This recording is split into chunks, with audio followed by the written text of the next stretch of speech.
Ajeng Semeng, kini saatnya saya Dana Paramita mengantarkan sejumlah berita dari Bali. Berikut 3 di antaranya.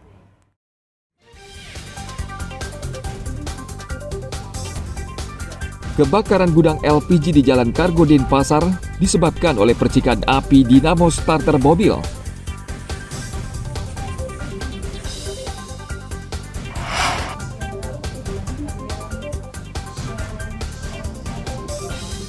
BNNP Bali menangkap 5 tersangka pengedar narkoba melalui akun media sosial.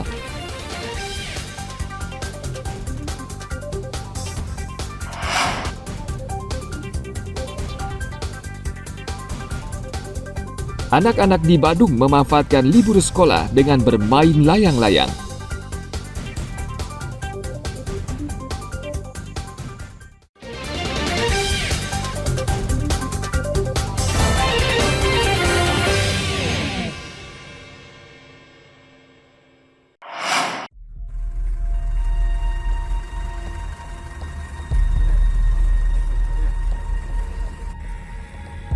Polresta Denpasar akhirnya merampungkan proses penyelidikan kebakaran gudang gas LPG milik CV Bintang Bagus Perkasa di Jalan Kargo Taman Denpasar Utara. Dalam rilis, Satreskrim Polresta Denpasar mengungkapkan kebakaran berasal dari percikan api dinamo starter mobil pickup yang parkir di dalam gudang. Percikan api kemudian menyambar tabung gas LPG ukuran 50 kg yang bagian katup atau valve mengalami kebocoran. Dalam keterangan tertulis, Kasih Humas Polresta Denpasar AKP Ketut Sukadi Minggu sore mengatakan, di dalam mobil tim lapor menemukan kunci mobil yang terpasang di kontak atau starter mobil. Sementara dari hasil uji lapor, dinamo starter mobil sudah dalam keadaan terbakar.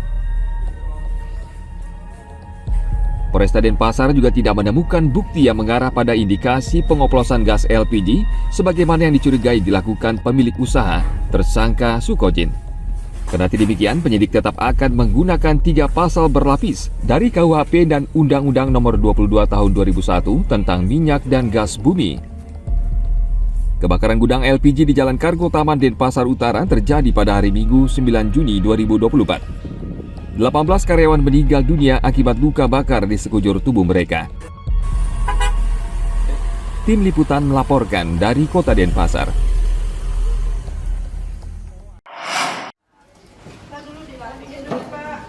Tidak ada merek dagang. Tidak ada merek dagang. Penerimaan peserta didik baru atau PPDB di Kabupaten Karangasem untuk semua jalur saat ini masih berlangsung sejak dibuka tanggal 19 Juni lalu. Seperti di SMP Negeri 1 Amlapura untuk tahun ajaran baru 2024 ini. Sekolah ini akan menerima 320 peserta didik baru. Pendaftaran PPDB terjadi secara bersamaan untuk semua jalur, mulai dari zonasi sebanyak 50%, jalur afirmasi 25%, jalur perpindahan tugas orang tua 5%, hingga jalur prestasi 20%. Khusus untuk jalur afirmasi, sekolah mengalokasikan siswa dari keluarga kurang mampu dan anak penyandang disabilitas, dan dari kuota 80 orang yang mendaftar baru 69 peserta didik baru. Untuk afirmasi kita menerima sebanyak 25%.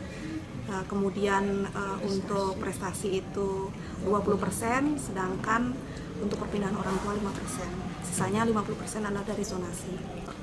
Baru 69 ya untuk afirmasinya, kemudian untuk prestasinya baru sekitar 20-an, sedangkan perpindahan orang tuanya baru sekitar 2 orang. Kalau misalnya sudah melengkapi semua, kita akan ranking semua, kemudian nanti kalau sudah kuotanya pas, ya kita terima semua. Untuk tingkat SMP, calon peserta didik baru sesuai data Dinas Pendidikan Karangasem berjumlah sekitar 7.700 orang siswa dan jumlah sekolah SMP negeri sebanyak 45 sekolah dan SMP swasta sebanyak 3 sekolah. Tim Liputan melaporkan dari Kabupaten Karangasem.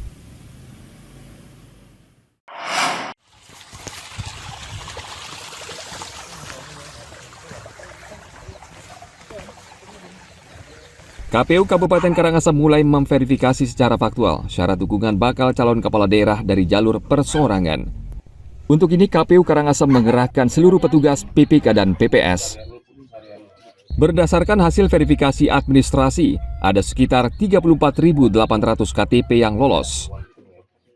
Jumlah inilah yang akan diverifikasi KPU dengan cara mendatangi dan menanyakan langsung ke pemilik KTP bersangkutan apakah benar mendukung atau tidak.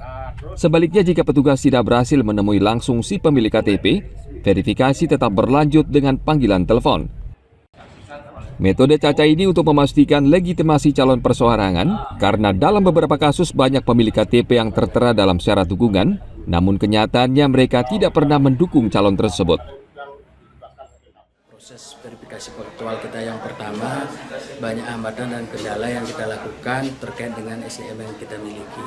Habis itu beberapa dari warga yang ditemui juga masih sulit karena memang baru pemetaannya hari ini kita petakan agar kegiatan sekarang itu lebih lancar. Yang kemarin kita sebagai test drive atau trial lah untuk teman-teman di PPS sehingga sekarang bisa dimaksimalkan lagi. Mudah-mudahan karena memang di Karangasem kan situasinya bisa kita lihat, masyarakat tidak sewaktu-waktu ada di rumah, mungkin dia bekerja di Denpasar, ini yang akan bisa memotong waktu kita untuk mencari informasi. Oh, kalau dari gini beragam Pak, ada yang mendukung, ada yang tidak, artinya ada pun kemarin yang dihubungi dia bilang mendukung, ada pun yang kita hubungi mereka membilang tidak mendukung seperti itu. Namun petugas verifikasi menghadapi sejumlah kendala, diantaranya pemetaan wilayah, serta KTP yang tidak sesuai dengan alamat tercantum. Bahkan ada pula pemilik KTP yang sudah meninggal dunia. Tentu proses verifikasi ini akan memakan waktu. Tim Liputan melaporkan dari Kabupaten Karangasem.